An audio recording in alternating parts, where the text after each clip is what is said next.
ကျွန်တော်နာမည်ကတော့ရဲဝင်ထူးဖြစ်တယ်ဓမ္မတရေတချင်းတွေရေးချင်းအဖြစ်ဘုရားသခင်အမှုတော်မှာပါဝင်နေပါတယ်လို့နော်ကျွန်တော်ကရင်လူကတော့စောကပေါ်ရှိကျွန်တော်နေတာကတော့ဟိုဖြာပုံဒီဒီရဲ့ဘိုင်ပေါ့နော်နေအောင်ကရွာမှာနေပါတယ်အခုတော့လိုင်တာမှာဒီနေ့ကတင်တော်ဖူးမှုလက်တဲ့ကညောပလက်တီတောက်ဖို့ပေါ့နော်ခရစ်ပုတ်တောက်ဖို့ဒီမှာပါဝင်နေပါတယ်လို့ရှုပ်စားဘုရားသခင်ကျေးဇူးတော်ချီးမွမ်းပါတယ်ဘုရားသခင်ချိတ်ဆက်ပေးမှုနဲ့ပဲမနော်ဒီနေ့ဆရာတွေနဲ့တည်ခွင့်ရတယ်ဘာလို့ကျွန်တော်အရှိစွာတက်တည်ခံခြင်းတဲ့အရာကကျွန်တော်ဒီနေ့အရင်တွေ့ခြင်းတဲ့ဆရာပေါ့နော်တရာဒူလောကျွန်တော်အရင်တွေ့ခြင်းတာဘာဖြစ်လို့ကျွန်တော် Zoom မှာကရင်လို့ပေါ့နော်တရားဟောချက်လေးကျွန်တော်နားထောင်တယ်ပေါ့နော်ကရင်လို့တော့ကောင်းနားလေတယ်ဘာလို့ငယ်တဲ့ကရင်လို့သင်ရတယ်ကရင်လို့ရေးရတယ်ကရင်လို့ပြောခဲ့ရတယ်ဒါပေမဲ့ကြီးလာတဲ့ကျွန်တော်အာမောကင်လိုတရားဟောချက်နားထောင်တဲ့အချိန်မှာကျွန်တော်တရာဒူလောသွားတွေ့တဲ့အချိန်မှာဟာသူတို့အသင်းတော်ပေါ့နော်စောတိတော်အသင်းတော်ကိုတွေ့ရပေါ့နော်သူတို့အပတ်စဉ်လွှင့်တဲ့အရာလေးတွေကကျွန်တော်အရန်အားကြတယ်ကျွန်တော်အရန်တွေ့ချင်တဲ့ဒီဆရာကိုကျွန်တော်ထင်တာဟိုတောင်ပေါ်မှာပဲထင်တာပေါ့နော်ဟိုတောင်ကြီးရဲ့ဟိုအဝေးတနေရာမှာပဲထင်တာဒီနေ့ဘုရားသခင်ကအရန်ကောင်းမြတ်ပါတယ်ကျွန်တော်2020မှာ special ပေါ့နော်ကျမ်းစာကျောင်း special ဒီ home mission လုပ်တဲ့ဒီ special ကျမ်းစာတင်တော့ online ကနေပေါ့နော် Zoom ကတက်ခွင့်ရတယ်အဲ့ချိန်မှာကျွန်တော်ဘယ်လိုနဲ့တွေ့တငယ်ချင်းတွေဖြစ်ခွင့်ရလဲကျွန်တော်အတန်းပေါ်တွေဖြစ်ခွင့်ရလဲဆိုတော့တရာမူအဒူတို့တရာမူဟက်ဆဲတို့တရာမူဟက်အခုတူပေါ့နော်ကျွန်တော်တို့နဲ့ယဉ်နှီးခွင့်ရတယ်ဒါမဲ့ကျွန်တော်မချိတ်ဆက်မိဘူးပေါ့နော်ဒီဆရာကြီးနဲ့ဒီတရာဒူလောလာနဲ့တည်ရဲဆိုတဲ့အရာကျွန်တော်မချိတ်ဆက်မိဘူးစောတိတော့အတင်းတော့ပြောမိတ်ဆက်တာလဲကျွန်တော်အာရုံမပြုတ်မိဘူးနော်ဒါမှလည်းကျွန်တော်ပြီးခဲ့တဲ့အပတ်ကကျွန်တော်ဟိုဆရာဟီတိုရဲ့မင်္ဂလာဆောင်ကိုသွားတဲ့အချိန်မှာမှဒေသမှုတရမဟက်ဆက်ကျွန်တော်လာနှုတ်ဆက်တယ်အဲ့နဲ့စကားပြောနေမှာအဲ့ဒီဆရာဟိုကျွန်တော်အရန်တွေ့ချင်တဲ့ဆရာရဲ့အသင်းတော်ဖြစ်တယ်ဗောနော်အဲ့ဆရာဟီတိုရဲ့မင်္ဂလာဆောင်မှာလည်းကျွန်တော် state ပေါ်မှာစေပေါ်မှာဗောနော်ကျွန်တော်အရန်တွေ့ချင်တဲ့ဆရာကိုကျွန်တော်တွေ့ချင်မှာကျွန်တော်အရန်အောင်တယ်အဲ့နဲ့ကျွန်တော်အမျိုးသမီးကျွန်တော်ပြောတယ်ဟိုမှာလေကျွန်တော်တွေ့ချင်တဲ့ဆရာလို့ဆင်မှာလို့အဲ့နဲ့မကြောက်ဆရာတို့၄ယောက်တန်ဆုံးဆိုတဲ့အချိန်မှာမှကျွန်တော်ပြောတယ်ကျွန်တော်အရန်တွေ့ချင်တဲ့ဆရာကျွန်တော်ကရင်လိုတရားဟော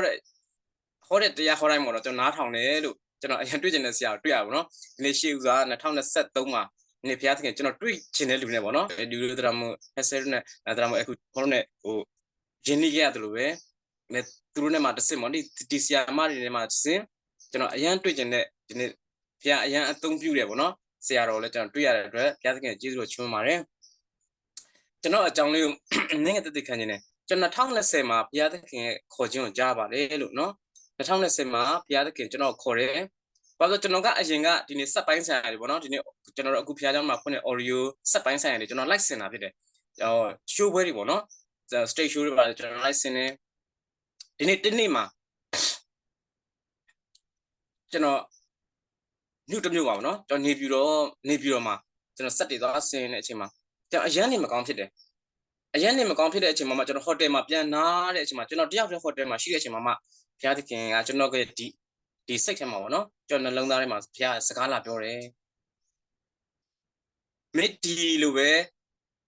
ဒီလောကအရာတွေနဲ့ပဲလောကအလုပ်နဲ့ပဲဒီနေ့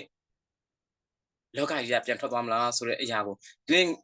ငါရဲ့အမှုတော်မှာပေါ့နော်မင်းကအသုံးပြုခြင်းနဲ့မင်းအဲ့ဒီလောကအရာတွေကနေပေါ့ထွက်ခဲ့ပါဆိုတဲ့ဘုရားသခင်ရဲ့ခေါ်တဲ့ကျွန်တော်ကြားတဲ့အချိန်မှာကျွန်တော်2021မှာတကယ်ပဲအဲ့ဒီကျွန်တော်လုပ်တဲ့အလုပ်တွေကျွမ်းကျင်တယ်ပေါ့နော်ကျွန်တော်ဟိုနဝရဝေထွန်းအတန်ဖမ်းမှာကျွန်တော်10နှစ်အလုပ်လုပ်ခဲ့ရတဲ့အတွက်ကျွန်တော်အဲ့ဒီအရာတွေကိုစက်ပိုင်းဆိုင်ကျွမ်းကျင်တယ်ကျွန်တော်အဲ့ဒီကျွမ်းကျင်တဲ့အရာတွေကျွန်တော်အကုန်ထားခဲ့ရတယ်ဘုရားသခင်ခေါ်တဲ့ကြားတဲ့အချိန်မှာကျွန်တော်ထွက်ခဲ့တဲ့အချိန်မှာဘုရားသခင်ကျွန်တော်ခေါ်တာ2020နှစ်လပိုင်းမှာပေါ့နော်နှစ်လပိုင်းမှာကျွန်တော်ထွက်လာခဲ့တယ်ဒါပေမဲ့ထူးဆန်းသွားနဲ့ဘုရားသခင်က2020 2020လေးလပိုင်းမှာကိုဗစ်ကာလကိုဗစ်ဖြစ်တာပေါ့နော်ကိုဗစ်ဖြစ်တဲ့အချိန်မှာမှဘုရားသခင်ကျွန်တော်ခေါ်ထုတ်ထားတဲ့အရာကအရန်ထူးဆန်းတယ်ဘုရားသခင်ကျွန်တော်ပေါ့အရန်အကြံစီကရှိနေပြီးသားဖြစ်တယ်ဆိုတော့အရာတွေ့ရတဲ့အချိန်မှာ2020တောက်လျှောက်ပေါ့တစ်နှစ်တာလုံးကဘုရားသခင်ကျွန်တော်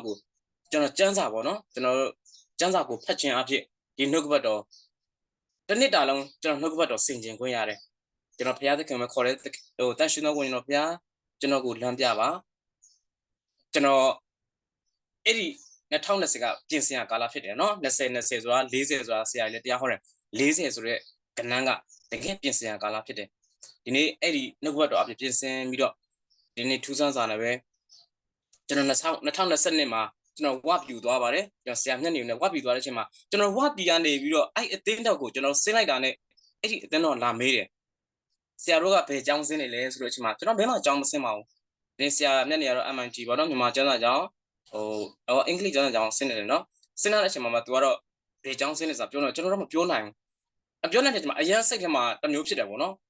တမျိုးဖြစ်တဲ့အချိန်မှာကျွန်တော်ဘယ်သူမှမပြောပါဘူးဒါပေမဲ့ကျွန်တော်အဲ့ဒီဝပြကနေပြန်လာတဲ့အချိန်မှာမှအရန်ထူးဆန်းတယ်ဒီမှာကျွန်တော်ရဲ့အမျိုးသမီးရဲ့ကျွန်တော်သင်းဥဆရာရဲ့ကျွန်တော်ဒီ home mission ပေါ့နော် special ကျောင်းသားကျောင်းကိုကျွန်တော် found လေးပေါ့နော်ယူထားပြီးတယ်ပေါ့နော်အဲ့ဒီအရာလို့ပြောကျွန်တော်အော်ဘုရားသခင်ကကျွန်တော်ကိုဒီနေ့2020မှာဒီနေ့ဘုရားသခင်အမှုတော်ကိုဆောင်မှုအတွက်ဒီ special ကျောင်းသားကျောင်းကိုတက်ခွင့်ပေးတယ်ပေါ့နော်ဒီ home mission မှာကျွန်တော်တက်ခွင့်ရတယ်ဘုရားသခင်ကျေးဇူးတော်အရန်ချီးမွမ်းတယ်ဒီနေ့အရန်ချစ်စရာကောင်းတဲ့ကျွန်တော်ရဲ့အတန်းပေါ်တွေနဲ့ပေါ့နော်တွေ့ဆုံခွင့်ရတယ်လို့ကျွန်တော်အရန်တွေ့ချင်တဲ့အသရာတူနဲ့လည်းတွေ့ရတဲ့အတွက်ဘုရားသခင်ကျေးဇူးတော်ချွမ်းပါတယ်ဒီနေ့ကအဓိကသက်သေခံခြင်းတဲ့အရာကကျွန်တော်2020ထဲမှာကျန်းစာကြောင်းတက်တဲ့အချိန်မှာပေါ့နော်အရန်ထူးဆန်းပါတယ်ဒီနေ့ကျွန်တော်ဘယ်မှလည်းသွားလို့မရဘူးเนาะကျွန်တော်အိမ်မှာပဲဇွန်းတက်တဲ့အချိန်မှာဒီနေ့မမျော်လင့်မနဲ့ကျွန်တော်သားကြီးကပါတယ်ပေါ့နော်အမင်္ဂလာဆောင်လာတော့လည်းပါတယ်ကျွန်တော်သားကြီးကကျွန်တော်လာပြောတယ်ကျွန်တော်စာဖတ်နေတဲ့အချိန်မှာပေါ့နော်အိမ်ထဲမှာစာဖတ်နေမှာပပတဲ့တော့ drum ဝယ်ပေးတဲ့သူ drum လည်းအချိန်မှာ drum တင်တာဟုတ်သူ drum တီးပေါ့နော် drum ကြစ်မှု drum မရှိဘူးဆိုတဲ့အချိန်မှာကျွန်တော်အရန်ဝမ်းနေတယ်အော်ကျွန်တော်မဝယ်ပေးနိုင်ဘူးပေါ့နော်ဒါပေမဲ့ကျွန်တော်သူ့လက်ကိုကိုင်းပြီးတော့ကျွန်တော်သားလေး73နှစ်ရှိပြီအကြီးလေးကအငယ်လေးက9နှစ်ပေါ့နော်ကျွန်တော်ပြောတယ်ပပတော့မဝယ်ပေးနိုင်ဘူးလို့ဒါပေမဲ့ဘုရားသခင်တက်နိုင်တယ်လို့ဒီနေ့သားရဲ့လက်ကိုကျွန်တော်ဖခွားကြီးရဲ့လက်ကိုကျွန်တော်ကိုင်းပြီးတော့ကျွန်တော်ဆုတောင်းတယ်သူ့လည်းတက်တည်ဖြစ်စေခြင်းနဲ့ဒီဘုရားသခင်တက်နိုင်ကြောင်းဘုရားသခင်တက်နိုင်တယ်ဆိုတဲ့အရာကိုလည်းသိစေခြင်းနဲ့အဲ့ဒါကျွန်တော်သူ့လက်ကိုကိုင်းပြီးတော့ကျွန်တော်ဆုတောင်းတယ်ပေါ့နော်ဘုရားသခင်အရာလုံးတက်နိုင်တယ်လို့ဘုရားသခင်ကျွန်တော်ဘဝမှာဘုရားသခင်မပူဇော်ခဲ့ဘူးပေါ့နော်ဒီခါတော့ဘုရားသခင်လို့ကျွန်တော်ကိုလို့ကျွန်တော်သားကြီးလိုချင်တဲ့ drum ကိုကျွန်တော်ပေးပါလို့ကျွန်တော်ဆုတောင်းတယ်ပေါ့နော်ဆုတောင်းတဲ့အချိန်မှာအရန်အောင်မကောင်းတယ်ကျွန်တော်ဆုတောင်းပြီးတော့နိုင်ပိုင်းလေးပဲချားတယ်နော်ဖုန်းတစ်ခေါက်ဝင်လာတယ်ဘာပြောလဲဆိုတော့ဆရာတဲ့ကိုကျွန်တော်လည်းမသိပါဘူးဆရာရုံးဝထူလာတဲ့ကျွန်တော်မေးတယ်ကိုရုံးဝထူလာဟုတ်ပါတယ်လို့ကျွန်တော်သားကြီးနဲ့ဆုတောင်းတာကခဏလေးပဲရှိသေးတယ်နော်ဒါပေမဲ့ဘယ်သူမှလည်းမသိဘူးအဲ့ကိစ္စကိုဒီခါလေးကျွန်တော်ကဆုတောင်းချက်တင်လိုက်လို့သူများကြားလို့ပြီးတဲ့အရာတွေရှိကောင်းရှိလိမ့်မယ်နော်ဒီနေ့ဆုတောင်းတာလည်းအခုပဲဆုတောင်းတာလို့ဒီနေ့အဲ့ဒီဖုန်းဆက်တဲ့လူကလည်းဒီကမဟုတ်ဘူးဟိုစင်ကာပူကဖြစ်တယ်အဲ့ဒါနဲ့ဆိုတဲ့အချိန်မှာအလူငွေပါဝင်ခြင်းနဲ့ဆိုတော့ဒီဘောလေးကျွန်တော်တာယူတယ်ရတာကြီးလို့ပါကြီးလို့နေဖျားသခင်ကတော့အလုပ်စတောင်းလာတာပေါ့နော်ဒီနေ့အဲ့ဒီအချိန်မှာအဲ့ဆက်ဖြစ်တယ်ပေါ့နော်ဒါလို့ရှိရင်တဲ့သူပါဝင်ခြင်းနဲ့အလူငွေလွှဲပေးပါမယ်တဲ့ဟုတ်ကဲ့ပါလို့ပြောလိုက်တဲ့အချိန်မှာဒီနေ့ကျွန်တော်တို့တနင်္ဂနွေနေ့မှာဖျားကြောင့်ဖျားသားရှိခိုးတယ်ဖျားရှိခိုးပြီးတော့ပြန်လာတဲ့အချိန်မှာပေါ့နော်ပြန်လာတော့ရှိပြီဒါပေမဲ့သူက9နိုင်လောက်မှာဖုန်းဆက်တယ်ပေါ့နော်ပတ်စံလွှဲလိုက်တယ်ဆိုတဲ့အရာကိုသူဖုန်းဆက်တဲ့အချိန်မှာကျွန်တော်နဲ့ကျွန်တော်သားကြီးသွားထုတ်တဲ့အချိန်မှာကျွန်တော်တို့ drum လိုချင်တဲ့ပမာဏအတိုင်းပဲပေါ့နော်တကယ်ပါကျွန်တော်တကယ်ကို drum ဝယ်ဖို့ကအနည်းဆုံး drum 73သိန်းအဲ့တော့ပေါ့နော်2022ပြီးခဲ့တဲ့နှစ်ကအနည်းဆုံးအဲ့လောက်ရှိတယ်ပေါ့နော်15သိန်း10သိန်းနဲ့15သိန်းကြားမှာရှိတဲ့အချိန်မှာနဲ့ဘုရားသခင်အကောင်းဆုံးပြင်ဆင်ပေးတယ်ဒီနေ့တကယ်ကိုချီးမွမ်းစရာကျွန်တော်သားကိုလည်းကျွန်တော်ဘုရားသခင်တက်နိုင်ခြင်းကိုပေါ့နော်ကျွန်တော်တကယ်ကိုပြောပြပြီးတော့နေဘုရားသခင်တက်နိုင်ခြင်းကဒီရက်ပိုင်းအတွင်းလေးမှာဘုရားသခင်လုပ်ပေးတာဖြစ်တယ်ဆိုတဲ့အရာကိုတွေ့ရတယ်ဒီနေ့ဘုရားသခင်ခေါ်ထားတဲ့အရာတွေမှာဘုရားသခင်ရဲ့မဆာခြင်းပေါ့နော်ဒီဘုရားသခင်ကသူခေါ်ရင်သူတာဝန်ယူရဲဆိုတဲ့အရာလေးကိုတွေ့ရတယ်ဒီနေ့အသက်တာမှာတစ်ခါတလေကျွန်တော်တို့ကျွန်တော်ဘဝဆိုပို့ဆိုတာပေါ့နော်နေအဖေအမေတော့ရှိပါတယ်အမိုးတော့ရှိရနော်နေအပားကမရှိတဲ့အချိန်မှာမှဘဝကိုတကယ်ကြမ်းတော့တာဖြတ်တန်းခဲ့တာဖြစ်တယ်ဒီတစ်ခါလေကိုယ့်ရဲ့အခြေအနေကိုမကျင်တဲ့အချိန်တွေရှိတယ်အဲ့ဒါဒီမှာရှိတဲ့ကျွန်တော်ရဲ့ညီငယ်လေးတွေညီမငယ်လေးတွေတူမလေးတွေခေါ်ပေးခြင်းတယ်ကိုယ့်ရဲ့အခြေအနေကိုကျင်တတ်ပါ ဒီနေ့ဖြစ်တည်နေတဲ့အခြေအနေကတော့ကောင်းချင်မှာကောင်းမှာပါဒီနေ့ကိုကျင့်နှံ့မှုရှိချင်မှလည်းရှင်ကျင့်နှံ့မှုရှိမှာပါကျွန်တော်လည်းကျွန်တော်ဘဝကိုကျွန်တော်မကျင့်တဲ့ခဲ့တဲ့အရာတွေရှိပါတယ်ဒါပေမဲ့လည်းဘုရားသခင်ကဒီနေ့နှုတ်ကပတ်တော်အဖြစ်သင်ရဲ့လက်ရှိအခြေအနေကိုသင်ကျင့်နှံ့လိုက်ပါဆိုတဲ့အရာကိုခွန်အားပေးခြင်းနဲ့ကျွန်တော်တို့ကျမ်းစာထဲမှာပြန်ကြည့်တဲ့အချိန်မှာဒါဝိဒ်လေးရဲ့တက်တာကိုပြန်ကြည့်တဲ့အချိန်မှာပေါ့နော်အားလုံးသိမှာပါဒီနေ့ရှမွေလကြီးကဒီနေ့ရေရှဲသားတွေကိုတဲ့ဘုရားသခင်ထာဝရဘုရားသူ့လာပြောပြီးတော့ဒီနေ့ဗိတ်သိက်သွားပေးပါဆိုတဲ့အချိန်မှာဒီနေ့အဲ့ဒီဗိတ်သိက်ပေးပွဲမှာ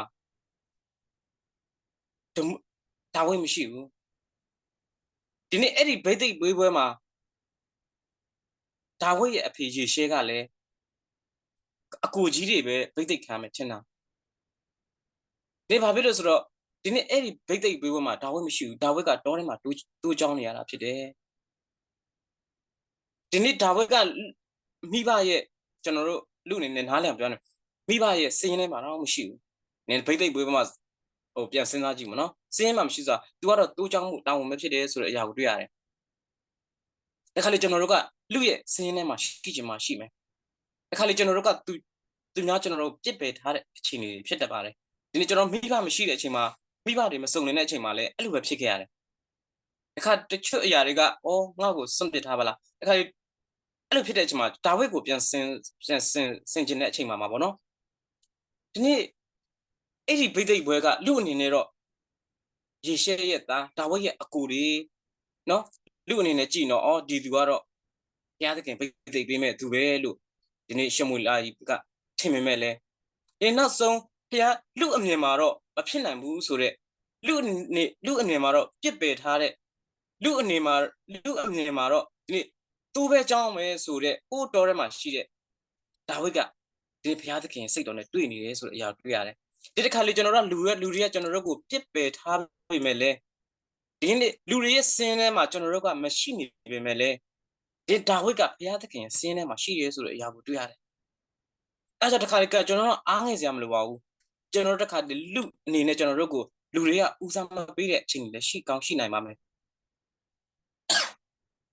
လူတွေရဲ့အင်းမှာကျွန်တော်တို့ချိန်မှလည်းရှိပါမယ်ဒါပေမဲ့အဲ့ဒါကအတိဟုတ်ပါဘူးအားပေးခြင်းပါတယ်ဒီမှာရှိတော့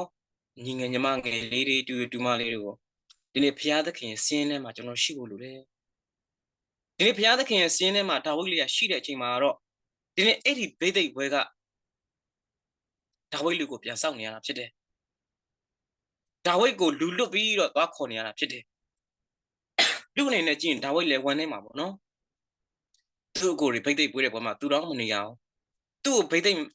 မပေးနေပါစေဒီနေ့အကိုတွေကိုဘ누구ကိုဗိသိက်ပေးမလဲဆိုတော့သူ့အကိုတွေမှာဘယ်ရောက်ကိုဗိသိက်ပေးမလဲဆိုတဲ့အရာကိုလည်းသူလည်းစိတ်ဝင်စားမှာဖြစ်တယ်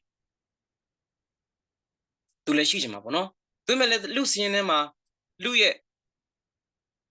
ဒီနေ့ဦးစားပေးတဲ့မှာမရှိနေပေမဲ့ဒါဝိဒ်ကဘုရားသခင်စင်းထဲမှာရှိတယ်ဆိုတဲ့အရာလေးကိုတွေ့ရတဲ့ချိန်မှာဒီနေ့အဲ့ဒီဗိသိက်ပွဲရလေဒါဝိဒ်မလာမချင်းအားလုံးကစောင့်နေရတာပဲအဲ့ဒါကျွန်တော်တို့တခါလေအဲ့ဒီအရာလေးကျွန်တော်ကြမ်းပြီးတော့ခေါင်းပြီးတဲ့အချိန်မှာတခါလေကျွန်တော်လူရဲ့စင်းထဲမှာလူရဲ့ဦးစားပေးစင်းထဲမှာကျွန်တော်ရှိချင်မှရှိပါလိမ့်မယ်ဒါပေမဲ့လည်းဘုရားသခင်စင်းထဲမှာရှိတဲ့အချိန်မှာတော့ဒီလူတွေမထင်ထားတဲ့ဒါဝိဒ်လေးကနေဗိသိက်ခံရတယ်ဆိုတဲ့အရာလေးကိုတွေ့ရတယ်အဲကြောင့်ကျွန်တော်တို့အသက်တာထဲမှာ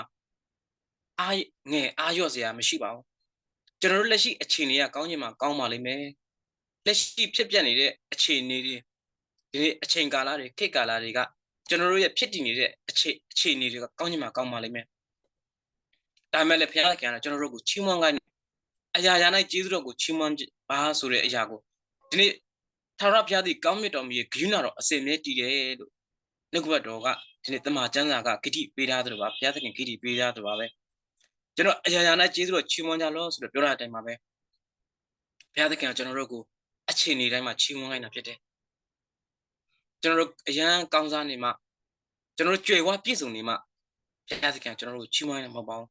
အရာရာ၌ကျွန်တော်တို့ကောင်းတဲ့အခြေအနေမှာဖြစ်မကောင်းတဲ့အခြေအနေမှာဖြစ်ဘုရားသခင်ကကျွန်တော်တို့ချီးမွမ်းခိုင်းတာဖြစ်တယ်ထာဝရဘုရားသည်ဂရုဏာတော်အစဉ်မြဲတည်သည်ဟုတဲ့ထာဝရဘုရားကိုကြောက်ရွံ့တော်သူတို့စီဝန်ခံကြစေ ဘုရားသခင်ဂရုတော်အစင်မြဲတည်ရဲဆိုတဲ့အရာကိုပဲကြွေးကြော်တာဖြစ်တယ်။ခါလေကျွန်တော်တို့လူအနေနဲ့နားမလည်နိုင်ပါဘူး။တကယ်နားမလည်နိုင်ဘူး။ဒါပေမဲ့လည်းဘုရားသခင်အကြံစီတို့ကကျွန်တော်တို့ကိုဟိုအမိကွမ်းထဲမှာပဲရှိပြီးသားဖြစ်တယ်။ကျွန်တော်ဆိုလဲဒီနေ့တချင်းချင်းပဲဆိုတဲ့အရာလေးကိုမထင်ခဲ့ပါဘူး။ဒီဘုရားသခင်ကျွန်တော်ကိုဟိုငငယ်လေးတွေကဒီနေ့အဲ့ဒီချင်းချင်းအဖြစ်ရွေးကောက်ထားပြီးသားဖြစ်တယ်။ကျွန်တော်တို့တင်အောင်ဆရာပေါ့နော်ကျွန်တော်တို့ကိုပိတ်သိပ်ပေးပြီးသားဖြစ်တယ်။ကျွန်တော်ဟိုတောမှာနေအောင်ကမှနေရတဲ့အဖတ်ဟိုတင်းအောင်ဆရာကကျွန်တော်ကိုဆုတောင်းပေးသားဖြစ်တယ်ဒီနေ့မထူးလေးရဲ့သားတော့တစ်ချိန်မှာဘုရားသခင်အမှုတော်မှာပါဝင်မှာဖြစ်တယ်ဆိုတဲ့အရာကိုဆုတောင်းထားပေးသားဖြစ်တယ်ဒီနေ့အံ့ဩစာနဲ့ပဲအယမ်းကောင်းနေလို့ကျွန်တော်အယမ်းတော်နေလို့မဟုတ်ပါဘူးအတင်းတော်မှာလည်းပါဝင်ရတဲ့အချိန်မှာလည်းဒီတိုင်းမှာပဲကျွန်တော်သူတစ်ပါးတဲ့ထူးချွန်စွာနဲ့တော်တဲ့အရာတွေမရှိပါဘူးဒီသူတစ်ပါးထက်သားပြီးတော့ပညာအရာမှာလည်းပြည့်စုံနေတဲ့အရာမရှိပါဘူး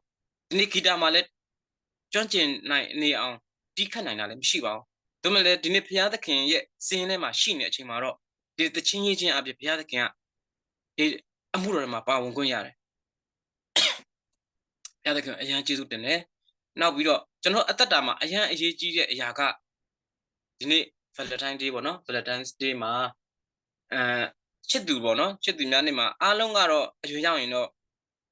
ချစ်သူရလာကြတဲ့အရာတွေရှိရပါတွေ့ရပါတယ်နော်ဒီနေ့အားပေးခြင်းနဲ့ဒီနေ့ကိုးကွယ်ခြင်းနဲ့အချစ်ပေါ့နော်လောကမှာအချစ်ဆိုတော့ရှာကြတာပဲဖြစ်တယ်ဒီနေ့အဲ့ဒီအချစ်ရဲ့နဲ့ကိုးကွယ်ခြင်းကိုဘယ်တော့မှမရောစေပါနဲ့ကျွန်တော်တို့ဓမ္မရာဆိုရင်လက်မှာဓမ္မရာဆိုတတိယဆောင်ကကြည့်တဲ့အချိန်မှာဒီနေ့အာဟတ်မင်းကဣသရေလဘုရင်နော်ဒီနေ့အာဟတ်ကိုကြည့်တဲ့အချိန်မှာတဲ့ဒီနေ့အာဟတ်ကကိုးကွယ်တဲ့ဖျားကိုပြစ်ပြီးတော့တဲ့ဒီတပားအမျိုးသားဖြစ်တဲ့တပားအမျိုးသားအမျိုးသမီးဖြစ်တဲ့ဒီနေ့ယေဇဗေလပေါ့နော်ဒီနေ့ဇိဒုံမင်းကြီးရဲ့သမီးတဲ့နော်ဒီနေ့အခြားသောဖျားကိုမသိတဲ့လူမျိုးယူတာဖြစ်တယ်ဒီနေ့ဖျားဒီနေ့ဖျားကိုပြစ်ပြီးတော့ဒီနေ့အခြားတပားအမျိုးသမီးနဲ့ဒီနေ့အိမ်အောင်ပြတာဖြစ်တယ်ဇိဒုံမင်းကြီးသမီးယေဇဗေလနဲ့အိမ်အောင်ပြတယ်ဆိုတဲ့အရာတွေ့ရတယ်ဒီနေ့အဲ့ဒီအချိန်မှာ तू ကအကုန်လုံးဒီနေ့အကုန်လုံးဘုရားသခင်နဲ့သက်ဆိုင်တဲ့အရာတွေကိုအကုန်ပြစ်မှာတယ်ဒီနေ့အဲ့ဒီအမျိုးသမီးရဲ့ကိုးကွယ်တဲ့ဒီနေ့ရုပ်တုတွေဒီနေ့အဲ့ရကိုယေဇဗေလနဲ့စုံဖက်ပြီးတော့ဒီနေ့ဘာလဘုရားရုပ်တုတွေကိုကိုးကွယ်တယ်ဆိုတဲ့အရာကိုတွေ့ရတယ်ဒီနေ့ဘုရားကိုပြစ်ပြီးတော့ဒီနေ့အဲ့ဒီတပားအမျိုးသမီးနဲ့စုံဖက်လိုက်တဲ့အချိန်မှာဒီပြဿနာတွေဣသီလပြည်မှာပြဿနာတွေအများကြီးပဲဖြစ်တယ်ဒါနဲ့ကျွန်တော်အသက်တာမှာလဲကျွန်တော်တို့ဖျားကိုပြစ်လောက်အောင်တော့ကျွန်တော်အချက်ကိုမရှာပါနဲ့ဒီအဲ့ကြောင့်ကျွန်တော်တို့တဘိုးညီရဲ့အိမ်တော်ပေါ့နော်ကျွန်တော်ဒီနေ့ယုံကြည်သူဖြစ်ဖို့အရင်အရေးကြီးပါတယ်ကျွန်တော်တို့ချစ်သူဖြစ်လာမဲ့သူကျွန်တော်တို့ရဲ့ဇနီးတဲ့ခင်မွန်းတဲ့ဖြစ်လာမဲ့လူကဒီနေ့ယုံကြည်သူဖြစ်ဖို့အရင်ကြီးပါတယ်ယုံကြည်သူထဲမှာခရိယန်ထဲမှာတကယ်ကိုဘုရားသခင်ကိုကြောက်ရွံ့တော်သူဖြစ်ဖို့လိုပါတယ်အဲ့ကြောင့်ကျွန်တော်တို့ယနေ့တည်းကလူငယ်တွေကကျွန်တော်တို့ရဲ့အိမ်တော်ဘက်အတွက်ကျွန်တော်တို့ရဲ့တစ်ချိန်ကျွန်တော်တို့ကိုဥဆောင်မဲ့ခင်မွန်းတဲ့ဖြစ်လာမယ်တစ်ချိန်ကျွန်တော်တို့ရဲ့အထောက်အပံ့ဖြစ်လာမယ်ကျွန်တော်တို့ဇနီးတဲ့ဖြစ်လာမယ်သူအတွက်ယနေ့တည်းကဆုတောင်းမှာဖြစ်တယ်ဒီနေ့အဲ့ဒီကျွန်တော်ရွေးချယ်မှုမာလိုက်တဲ့အရာကကျွန်တော်တက်တာလုံးဆုံးရှုံးမှာဖြစ်တယ်ဆိုတဲ့အရာကိုသတိပေးခြင်းတယ်ယနေ့တည်းကဆုမတောင်းသေးဆိုလဲယနေ့တည်းကကျွန်တော်စဆုတောင်းလိုက်ပါဒီဘုရားသခင်အကောင်းဆုံးကျွန်တော်တို့အကောင်းဆုံးပေးချင်တာဖြစ်တယ်ဒါပေမဲ့ကျွန်တော်တို့စိတ်အလိုလိုက်လို့မရဘူးကျွန်တော်ချစ်တဲ့အရာကိုပဲရှာလို့မရဘူးကျွန်တော်တို့အဲ့ဒီစိတ်အလိုလိုက်ပဲဘုရားအလိုမလိုက်ပဲနဲ့ကျွန်တော်တို့စိတ်အလိုလိုက်ရင်တော့တစ်ချိန်ဒုက္ခရောက်မှာဖြစ်တယ်ဒီနေ့အာဟမင်းကြီးကလည်းဒီနေ့ဘုရားအလိုတဲ့သူ့ရဲ့စိတ်အလိုသူလိုက်တာဖြစ်တယ်ဒီနေ့စိတ်အလိုလိုက်တဲ့အချိန်မှာအကုန်လုံးမာယွန်းတာအာမင်းကြီးရဲ့အသက်တာကိုကြည့်တဲ့အချိန်မှာအကုန်မာယွန်းတာအဲ့ကြောင့်ဒီမှာရှိတော့ကျွန်တော်ရဲ့ညီငယ်လေးညီမငယ်လေးတွေတူမလေးတွေဒီတစ်ချိန်အချက်ကရလာမှာဖြစ်တယ်တစ်ချိန်ကိုယ့်ရဲ့ချစ်သူရီးစားဒီနေ့ခင်မွန်းတဲ့ဇနီးတဲ့ဆိုရလာမှာဖြစ်တယ်ဒီနေ့ယနေ့တည်းဘုရားကိုစက္ကပ်ဆူတောင်းမှာကျွန်တော်သားငယ်လေးတွေသားကြီးလေးတွေ73နှစ်နဲ့9နှစ်ပဲရှိသေးတယ်ဒါပေမဲ့ယနေ့ကျွန်တော်တစ်ချိန်ကျွန်တော်ချွေးမတော်လာမဲ့တူတော့ကျွန်တော်ယနေ့တည်းကျွန်တော်အမျိုးသမီးကျွန်တော်ယနေ့တည်းစဆူတောင်းတယ်ဘုရားသခင်လက်ထက်ကိုစအပ်နေတယ်ဒီ ကျန်တဲ့ဟာတွေမားလို့ရပါမယ်အိမ်အောင်ပြုခြင်းဆိုတဲ့အမှုအရာကတဘွားတစ်ခုလုံးအတွက်ကျွန်တော်တဘွားလုံးအတွက်မားရင်လည်းကျွန်တော်ခံမှာဖြစ်တယ်ကောင်းတော့စမ်းမှာဖြစ်တယ်လို့မားရင်တော့အဲ့မားတဲ့အရာကိုကျွန်တော်တက်လုံးရဲမှာဖြစ်တယ်အဲ့ကျွန်တော်တို့အတွက်ဒီအိမ်အောင်ပြုခြင်းဆိုတဲ့အရာကအရန်ကြီးအရန်အရေးကြီးတဲ့အရာဖြစ်တယ်ဆိုတဲ့အရာကိုကျွန်တော်ညီငယ်ညီမငယ်လေးတွေတူမလေးတွေကိုသတိပေးခြင်းတယ်ဒီနေ့အဲ့ဒီအာဟမင်းကြီးကသူယူလိုက်တဲ့ဇနီးတွေကဒီနေ့ယေဇဗေလကဒီနေ့ဖျားသခင်ရဲ့လူတွေကိုပေရောဖက်တွေကိုတတ်တဲ့လူဖြစ်တယ်ဒီနေ့ကျွန်တော်တို့ဒီဘက်ကနားလည်အောင်ပြောကျွန်တော်တို့ခရိယန်ဘာသာတွေကိုညှင်းဆဲလူဖြစ်တယ်ဖျားသခင်ရဲ့လူတွေကိုတတ်တဲ့လူဖြစ်တယ်ဒီနေ့အဲ့လိုပဲအာဟမင်းကြီးကလည်းသူ့ရဲ့စိတ်နှလုံးမှာလည်းအရန်ဆိုးညစ်တဲ့အရာတွေတွေ့လာတဲ့အချိန်မှာဒီနေ့အရန်အောင်ဖို့ကောင်းတာဖျားသခင်ကဘလောက်တောင်မှဒီလူတွေကိုဆက်ဆုပ်ရွံ့ရှာလဲဆိုတော့ဘုရားသခင်ကဒီလူတွေကိုအတိတ်မှာမပြုတ်လဲဆိုတော့ဘုရားသခင်ပြောလိုက်ပြီးသားဖြစ်တယ်ဒီနေ့အဲ့ဒီယေဇဗေလအဲ့ဒီအာဟမင်းကြီးယူလိုက်တဲ့ဇနီးတယ်ဗောနော်ဇီးတုံမင်းကြီးရဲ့သမီးယေဇဗေလရဲ့အသွေးတဲ့နော်ဒီနေ့သူ့ရဲ့အသွေးတွေကခွေးရမယ်တဲ့ဆိုတဲ့အရာကိုဒီနေ့အဲ့ဒီအရာကိုပြန်ကြည့်တဲ့အချိန်မှာလဲဒီနေ့အာဟမင်းကြီးကိုဒီနေ့အဲ့ဒီသူ့ရဲ့ဇနီးတယ်ယေဇဗေလကိုကဒီဘုရားသခင်ထာဝရဘုရားရဲ့ပရောဖက်တွေကိုအများကြီးကိုတတ်ခဲ့တယ်ဆိုတဲ့အရာကိုတွေ့ရတဲ့အပြင်နောက်ဆုံးနေတယ်ဗောနော်ဒီနေ့အဲ့ဒီယေဇဗေလကလေဟိုရှမာရိနန်းမြို့ဗောနော်ရှမာရိနန်းတော်ရဲ့ဒီနေ့တိုက်ထုတ်ကနေပြုတ်ကြတာနော်ဟိုတွန်းချတာဗောနော်တွန်းချခြင်းခံရတယ်ဒီနေ့အဲ့ဒီသူတေသွားတာဗောနော်ဒီနေ့အဲ့ဒီမြို့နန်းတော်နဲ့ဒီနေ့ကြိုက်မိပြီးတော့ပြုတ်ကြသွားတာဗောနော်ပြုတ်ကြတဲ့အချိန်မှာသူ့အမှန်ကျွန်တော်ဟိုဖတ်ရတဲ့လောက်ဗောနော်သူ့လဲတွေဗောနော်အဲ့လိုနင်းတဲ့အရာတွေတွေ့ရတယ်သူ့ဟိုနောက်ဆုံးခွေးတွေရတာမို့သူ့အသားကိုဗောနော်အဲ့လိုစားတယ်နောက်ဘာသူ့ရဲ့ဟိုကျွန်တော်ဖတ်ကြည့်တယ်ဒီမှာသူ့ရဲ့လက်ဖွားတွေသူ့ရဲ့ခြေချောင်းလေးလေနော်ခြေချောင်းလေးလက်ချောင်းလက်ဖွားလေးပဲကြံခဲ့တယ်ကျန်တဲ့တကူလုံးကဘာမှမရှိတော့ဘူးဒီနေ့ဘုရားသခင်ဘလောက်တောင်မှဒီနေ့ဆက်ဆုပ်ရွံရှာလဲဆိုတဲ့အရာကသူ့ရဲ့ခန္ဓာကိုယ်တစ်ခုလုံးတော့ဘုရားသခင်ကညီကြီးထဲမှာနေဆွေးဖြစ်ခွင့်မပေးဘူးဒီနေ့ညီကြီးထဲမှာမြေဆွေးခွင့်ဖြစ်ခွင့်မပေးတဲ့အပြင်ဒီသူ့ရဲ့အသားကိုခွေးရစားမယ်ဆိုတဲ့အရာကိုပြောတမန်ကျမ်းစာကပြောထားပြီးသားဖြစ်တယ်ထာဝရဘုရားပြောထားပြီးသားဖြစ်တယ်ဒီနေ့အဲ့ဒီသူ့ရဲ့အသားကိုခွေးတွေစားတဲ့အပြင်မှာမှသူ့ကိုတကြိုတဲ့အချိန်မှာမှသူ့ရဲ့ခြေချောင်းလေးလက်ပွားလေးပဲကျန်တာဖြစ်တယ်ဒီနေ့သူ့ကိုယူတဲ့ဒီနေ့အာဟမင်းကြီးဘုရားကိုပြစ်ပြီးတော့ဒီနေ့မယားကိုချစ်ပြီးတော့ဘုရားကိုပြစ်ခဲ့တဲ့ဒီနေ့အာဟမင်းကြီးကလည်းဘုရားသခင်ကသူ့ကိုပြောထားပြီးသားမင်းရဲ့အသွေးကိုခွေးတွေကရက်မယ်တဲ့ဒီနေ့အဲ့တည်းမဲ့ဒီနေ့စစ်တိုက်တဲ့အချိန်မှာမှသူ့ရဲ့လဲပေါ်မှာပေါ့နော်လဲပေါ်မှာတကယ်ရန်သူတွေရဲ့ဘသူပြစ်လိုက်နေမှမသိတဲ့မြားကသူ့ကိုမှန်တဲ့အချိန်မှာမှအဲ့ဒီအကြောင်းပြောတော့အရှိပဲပေါ့နော်အဲ့အကြောင်းကြီးကအာဟမင်းကြီးကိုပြန်ဖတ်ရင်သူ့အကြောင်းသိနိုင်ပါတယ်ဒီဓမ္မရာဆိုရင်တတိယဆောင်ထဲမှာရှိပါတယ်နော်ဓမ္မရာဆိုတတိယဆောင်16 29လောက်မှာတောက်လျှောက်သူ့ရဲ့အကြောင်းအရာလေးရှိတယ်ဒီနေ့အဲ့လဲပေါ်မှာသူအချိန်ကြာမြင့်စွာနဲ့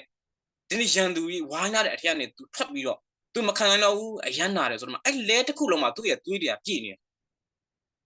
အဲ့ဒီလဲတစ်ခုလုံးမှာသူ့သွေးတွေကပြည့်နေတဲ့အချိန်မှာမှအဲ့ဒီရှမာရိရေအိုင်မှာပေါ့နော်သူကမကောင်းတာတွေအများကြီးလုပ်ခဲ့တာဘုရားကိုပြစ်တဲ့ဟိုဘုရားကိုပြစ်မားတဲ့အပြင်ပေါ့နော်ဒီနေ့အဲ့ဒီဟိုကျွန်တော်တို့သူ့အရှိပိုင်းလေးမှာကြည့်မယ်ဆိုရင်ဟိုသူအဲ့ဒီလူတယောက်ကိုသူတတ်ခဲ့တယ်ဆိုတဲ့အရာပေါ့နော်တတ်ခဲ့တယ်ဆိုတဲ့အရာလေးကိုလည်းတွေ့ရတယ်ဘာကြောင့်လဲဆိုတော့သူ့ရဲ့နာဘုတ်ဥယျာဉ်ပေါ့နော်နာဘုတ်စပြစ်ဥယျာဉ်ကိုသူ့ရဲ့ခြံကိုမတရားသိမ်းလိုက်တာနော်အရှမာရိမြို့နားမှာရှိတဲ့ရှမာရိနန်းတော်နားမှာရှိတဲ့အဲ့နာဘုတ်ရဲ့စပြစ်ဥယျာဉ်ကိုမတရားသိမ်းပြီးတော့အဲ့နာဘုတ်ကိုလည်းတတ်တဲ့အပြင်အဲ့ရှမာရိမြို့ရှမာရိရဲ့အပြင်ဘက်မှာအဲ့နာဘုတ်ကိုသူ့ရဲ့ခြံကိုမတရားသိမ်းပြီးတဲ့အပြင်အဲ့နာဘုတ်ကိုလည်းဂဲနဲ့ပေါက်တတ်တာဂဲနဲ့ပေါက်တတ်တဲ့အချိန်မှာမှသူ့ရဲ့ဘုရားသခင်ကသူ့လာပြောတဲ့အချိန်မှာဒီနေ့အဲ့ဒီပြုတ်တဲ့အမှုလိုပါပဲတဲ့အဲ့ဒီအာဟမင်းကြီးကလည်းတဲ့သူ့ရဲ့အသွေးကိုခွေးရရက်မယ်ဆိုတဲ့အချိန်မှာဒီနေ့သူအဲ့လိုရန်သူတွေရဲ့ပြစ်တဲ့များကိုသူထိပြီးတော့ဒီနေ့သူ့ရဲ့ယထာလုံးထဲမှာသွေးတွေအများကြီးကျတဲ့အချိန်မှာမှဒီနေ့အဲ့ဒီရှမာရိရဲ့အိမ်မှာသွားစီးတာပေါ့နော်အဲ့လေရဲ့ယထာလုံးသွားစီးတဲ့အချိန်မှာဘုရားသခင်ရဲ့စကားတော်ပြည့်စုံတယ်ဒီနေ့အဲ့ဒီအာဟမင်းရဲ့အသွေးတွေကိုတဲ့ခွေးတွေကလာရက်တယ် ခါလေကျွန်တော်အသက်တာမှာဘာမှမဟုတ်ပါဘူးအိမ်တော်ပြုတ်တဲ့အရာကကျွန်တော်တို့ရှာဖွေလိုက်တဲ့ကျွန်တော်တို့ဇနီးတဲ့ကျွန်တော်တို့ခင်မုန်းတွေကဒီနေ့အရေးမကြီးပါဘူးဆိုတဲ့အရာမဟုတ်ဘူးဆိုတဲ့အရာကိုသိစေချင်ပါတယ်ဒီနေ့တွေကကျွန်တော်ဆူတောင်းပါဒီနေ့အာဟမန်ကြီးကတော့ရွေးချယ်မှုမှားတဲ့အချိန်မှာဒီနေ့သူ့ရဲ့ဘဝတစ်ခုလုံးကိုဇနီးတဲ့အဖြစ်ဒီဆွဲချခြင်းခံရတယ်ဒီနေ့ကိုယ့်ရဲ့အိမ်တော်မှာဖြစ်လာမဲ့လူကကိုယ့်အတွက်အထောက်အပံ့ပဲဖြစ်ဖို့လိုတာဖြစ်တယ်ကျွန်တော်တို့ကိုဆွဲချမဲ့လူမဖြစ်ပါစေနဲ့အဲ့ဒါကြောင့်ဒီနေ့တွေကကျွန်တော်တို့ဆူတောင်းမှာဖြစ်တယ်ဆိုတဲ့အရာကိုခွန်အားပေးခြင်းနဲ့ဒီနေ့ကျွန်တော်တို့အလိုထက်ပေါ့နော်ကျွန်တော်တို့ဘုရားသခင်အလိုကိုလိုက်ပြီးတော့ကျွန်တော်တို့အသက်တာမှာကျွန်တော်လည်းဆူတောင်းခဲ့ပါတယ်ကျွန်တော်အမိုးကလည်းဟိုးငငယ်တွေကဆူတောင်းခဲ့တယ်ကျွန်တော်နောက်ဆုံးလေးသက်သေခံခြင်းနဲ့ကျွန်တော်တို့အပားဘက်ကအမျိုးကပေါ့နော်16နှစ်ကျော်16နှစ်မခံအိမ်အောင်ကြတာစောတယ်အိမ်အောင်ကြတာအရန်စောရကျွန်တော်အမိုးကအရန်စိတ်ပူတယ်ကျွန်တော်အမနဲ့ကျွန်တော်ကိုနော်အမိုးကအရန်စိတ်ပူတယ်ကျွန်တော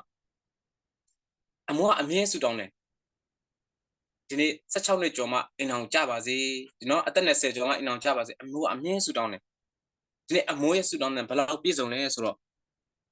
ဒီနေ့အမိုးကသူ့ရဲ့ဆူတောင်းချက်ကိုသူပြန်ပြင်ရတယ်ကျွန်တော်တို့အသက်30ကျော်တဲ့အထိကျွန်တော်အမရောကျွန်တော်ကိုအိမ်အောင်မကြောက်အသက်30ကျော်တဲ့အထိပေါ့နော်30ကျော်တဲ့အချိန်မှာအိမ်အောင်မကြတဲ့အချိန်မှာအမိုးကသူ့ရဲ့ဆူတောင်းချက်ကိုသူပြန်ပြောင်းတယ်ဘုရားသခင်သူဆူတောင်းခဲ့တယ်ပေါ့နော်သူ့သားတွေ16နှစ်ကျော်အသက်20ကျော်မှအိမ်အောင်အရွယ်ရောက်မှအိမ်အောင်ကြပါစေလို့ဆူတောင်းခဲ့တယ်တဲ့ဒါမှလည်းယနေ့သူ့ရဲ့သားဝသမီးကအသက်30ကျော်ပြီတဲ့အိမ်အောင်မကြသေးဘူးတဲ့ဒီနေ့အိမ်အောင်ကြတဲ့အခွင့်အရေးပါဆိုကျွန်တော်အမကိုကျွန်တော်က80နောက်ဆိုပေါ့နော်ကျွန်တော်အမ30နှစ်မှာအိမ်အောင်ကြတယ်ကျွန်တော်အမနဲ့ကျွန်တော်2နှစ်กว่าတော့ကျွန်တော်လည်းအမမင်္ဂလာဆောင်2နှစ်ကျွန်တော်အသက်30နှစ်မှာကျွန်တော်အိမ်အောင်ကြတယ်နော်ဒီနေ့မိခင်ရဲ့စုတောင်းတန်ကအရန်ကိုကောင်းတဲ့ဇနီးတွေလည်းရတဲ့အပြင်ဒီနေ့တကယ်ကိုသက်30နှစ်ဆိုရင်တော်တော်လေးကိုကျင့်ချက်ပေါ့နော်ဒီနေ့အဲ့ကြောင့်အရန်မိခင်မိဘတွေရဲ့စုတောင်းခြင်းကလည်းအရန်လိုအပ်ပါတယ်ကြော်သားသမီးတွေအရန်စုတောင်းမယ်စုတောင်းပေးရမယ်နော်ကျွန်တော်တို့ကလည်းတကယ်ကိုညနေတွေကစုတောင်းမှုလိုအပ်တယ်ဒီနေ့အဲ့ဒါလေးကိုခွန်အားပေးခြင်းနဲ့ဒီနေ့စုတောင်းမှာဒီနေ့အိမ်အောင်ပြုတဲ့အရာကချစ်သူရည်စားရှာတဲ့အချိန်ကအရန်အရေးကြီးပါတယ်ကျွန်တော်တို့ဘဝကိုအဲ့ဒီချစ်သူရည်စားလဲဆွဲချလို့ရပါတယ်ဒီနေ့ဘုရားသခင်ပေးတဲ့အရာကတော့အကောင်းဆုံးဖြစ်တယ်ဆိုတဲ့အရာကိုလည်းခွန်အားပေးခြင်းနဲ့ဆုတောင်းမှာဘုရားသခင်အကောင်းဆုံးလုပ်ပေးနိုင်တယ်ဒီနေ့အဲ့ဒါကြောင့်ဒီနေ့ဖြစ်တည်နေတဲ့ပထမတစ်ချက်ခွန်အားပေးဖြစ်လက်ရှိဖြစ်နေတဲ့အရာပေါ်မှာဒီနေ့ကျေးဇူးတော်ကိုကျင့်တတ်မှုရှိပါနော်ဒီဒါဝိအသက်တာကတော့သူရှိနေတော့ထဲမှာကိစ္စမရှိဘူးသူကျင့်တတ်ပါတယ်သူအရန်ကျင့်တတ်တယ်ဒီနေ့ဘုရားသခင်ကိုဘယ်သူမှမရှိလဲသူချီးမွမ်းမှနဲ့တောထဲမှာဘုရားသခင်ရှိမှဒီနေ့ဘုရားသခင်ဆင်းထဲမှာပါဖို့ဖြစ်တယ်ကျွန်တော်လူဆင်းထဲမှာလူရဲ့ဒီနေ